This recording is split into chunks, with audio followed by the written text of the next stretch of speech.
Excellencies, ladies and gentlemen, first of all, thank you, Melinda, for your eloquent moderation over the past 2 days. Applause.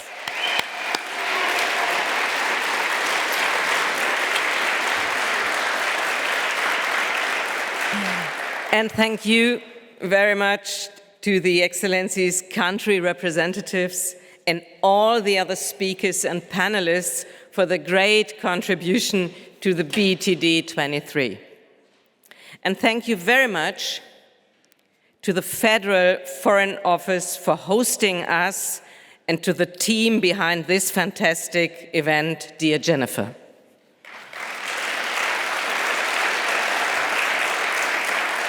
I am delighted to see that this conference has succeeded in gathering so many leaders and decision makers over the last 2 days.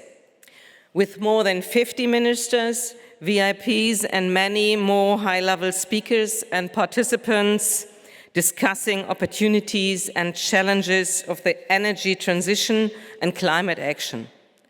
Once again, the BTD has confirmed, I'm sure, its position as a leading international forum in this field. It has been a great honor and pleasure to welcome the President of the Republic of Kenya, Dr. William Ruto, and Sultan Al Jaber, the co-president, at our conference, presenting their views on the global energy transition from an African perspective and from the perspective of FOA. We have come a long way since the first BTD conference in 2015. The global energy transition has progressed a great deal, but the exchanges over the last 2 days have clearly shown that the need to gain even more speed. In order to get the global energy transition on track to net zero 2050, we need strong additional efforts, and we need them now.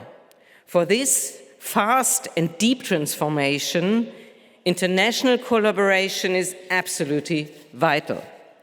The urgency of the climate crisis is being felt by people across the world. We all know that the coming years will be decisive for setting the course towards net zero economies by 2050, which also means cutting emissions in half by 2030.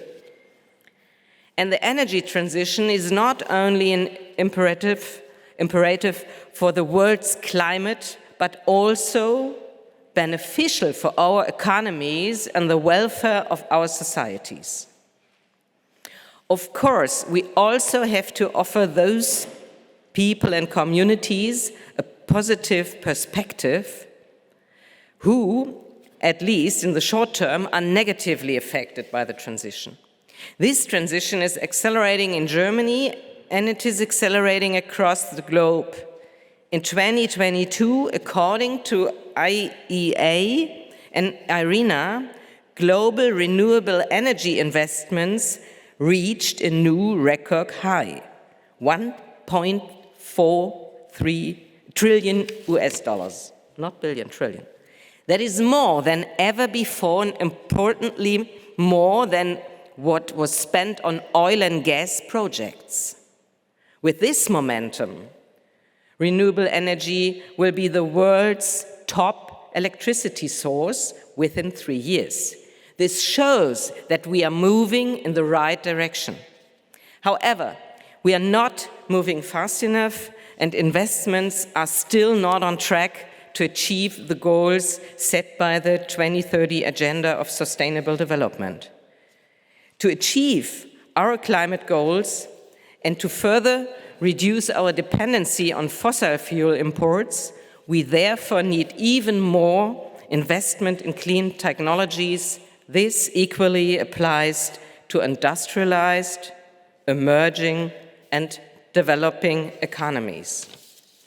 The global energy transition, above all, based on the rapid expansion of renewable energies. And increase energy efficiency is what we need to protect our planet.